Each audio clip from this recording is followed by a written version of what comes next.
UP में इत्र politics भी शुरू हो चुकी है। इस राजनीति में वार पलटवार हो रहे हैं। बीजेपी पीयूष जैन को अखिलेश का करीबी बता रही है तो अखिलेश पीयूष जैन को बीजेपी का आदमी बता रहे हैं। यूपी के सियासी दांवपेच में पीयूष जैन इतना बड़ा मुद्दा बन गया है कि यह किसी भी पार्टी की राजनीतिक चाल, चेहरा, चरित्र बदल सकता है। भ्रष्टाचार का जो इत्र उन्होंने पूरे यूपी में छिड़क रखा था वो फिर सबके सामने आ गया है। दीवाले खोद करके निकलने वाली नोट की गड्डियां इस बात को प्रमाणित कर रही हैं कि पहले प्रदेश के विकास का पैसा किन लोगों के पास पहुंच जाता था। ये यूपी की गरीब जनता का लूटा हुआ 250 करोड़ ये अत्तर वाले के घर से निकला है। गलत जगह छापा मार दिया। बीजेपी ने अपने ही कारोबारी पे छापा मार दिया। गुलाबी हरे नोटों की गड्डियों ने, सोने की पीली पीली ईंटों ने पूरे देश को हैरानी में डाल रखा है। आखिर कैसे एक शख्स करीब 196 करोड़ कैश, 23 किलो सोना और 50 किलो चांदी दबा कर रख सकता है और इस चकाचौंध कर देने वाली अकूत संपत्ति होने के बावजूद भी बिल्कुल लो प्रोफाइल बना रह सकता है। यूपी में चुनावी माहौल है और फिजा इत्र से महक रही है। ऐसे में राजनीति होना लाजमी है। बीजेपी को अखिलेश पर वार करने का बड़ा मुद्दा मिल गया है। बीजेपी समाजवादी इत्र की दुहाई दे रही है, नोट की एक एक गड्डी का हिसाब मांग रही है। पीएम मोदी कल कानपुर में थे। मोदी ने कहा 2017 से पहले कुछ लोगों ने भ्रष्टाचार का इत्र पूरे यूपी में छिड़क रखा था, लेकिन अब वो क्रेडिट लेने सामने नहीं आ रहे। 2017 से पहले भ्रष्टाचार का जो इत्र उन्होंने पूरे यूपी में छिड़क रखा था वो फिर सबके सामने आ गया है।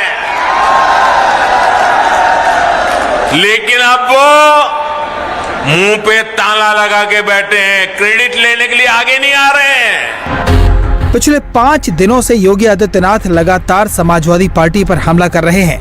मोदी के सुर में सुर मिलाते हुए योगी आदित्यनाथ ने कहा कि घरों की दीवारों से जो नोट निकल रहे हैं वो समाजवादी पार्टी के करप्शन के सबूत हैं। विकास की बात तो दूर, विकास के पैसे को लूट करके लोग कहां ले जाते हैं आपने देखा होगा।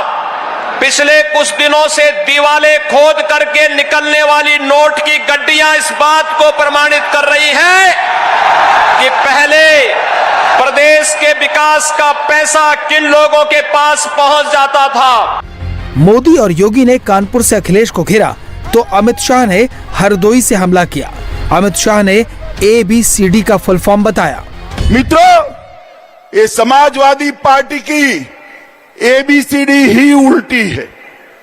इनका है A से मतलब है अपराध और आतंक, B से मतलब है भाई भतीजावाद, C से मतलब है करप्शन और D से मतलब है दंगा।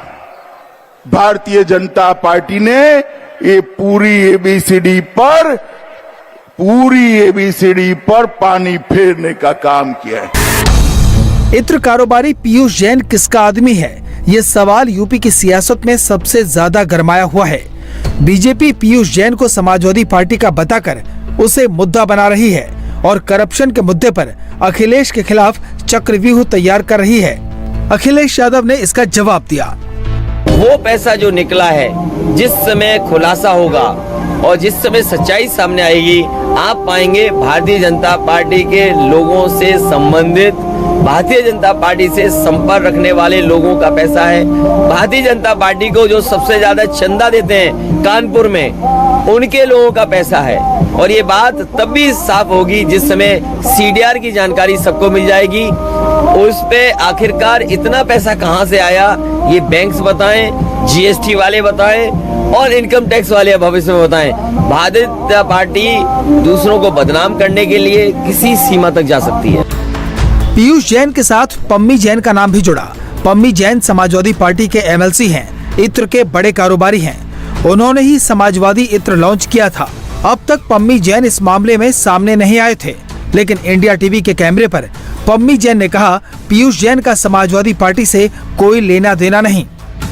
और ये समाजवादी सुगंध जो लॉन्च की 9 नवंबर को, इसके पहले भी मैं 2 बार लॉन्च कर चुका हूँ। चूंकि चुनाव का वक्त है, विरोधी पार्टियां अनाप शनाप अनर्गल आरोप लगाती, इस आरोपों में कोई दम नहीं, कोई लेना देना नहीं। पीयूष जैन से हमारा कोई लेना देना नहीं, वो जैन हम जैन, इसलिए नाम आसानी से जोड़ने को उनको मिल गया। यूपी चुनावों से ठीक पहले पीयूष जैन के बहाने अखिलेश यादव पर डायरेक्ट हमला हो रहा है। अखिलेश भी अपने कमान से सियासी तीर चला रहे हैं। असल सवाल यह है कि पीयूष जैन की अकूत दौलत का असली मालिक कौन है। जो पार्टी अपने विरोधियों को इसका वारिस साबित करने में कामयाब रहेगी, उसे यूपी के समर का सियासी माइलेज खुद ब खुद मिल जाएगा। रुचि कुमार के साथ Pawan Nara, India TV, Kannauj. India TV हर वक्त हर जगह डाउनलोड करने के लिए सर्च करें India TV news Google Play Store या ऐप स्टोर पर।